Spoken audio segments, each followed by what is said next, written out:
जय श्री जगन्नाथ आज्ञा। तो सकाल सकाल आम ए बाहरी जाइए गोटे सुंदर यात्रा रे। शुभ सकाल समस्त को।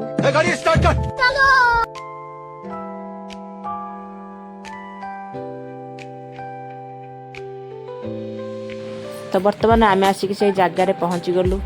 जेहेतु आम से जगार पहुँचलु प्रथमे आम माँ को दर्शन करूँ। तो माँ को दर्शन करके आम एम पुणी यात्रा चलू। माँ को दर्शन सारी आम जगन्नाथ फाइनाली आसिक पहुँची गलु पुरी जगन्नाथ मंदिर।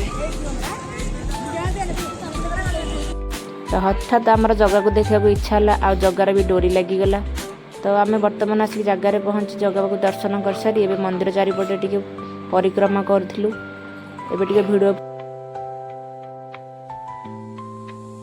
तो जदि आमर ये छोटिया भिडियोटी आपको भल लगी तो लाइक शेयर सब्सक्राइब कर रखि था। नेक्स्ट पार्ट 2 आणबू कौन कौन मजा मस्ती।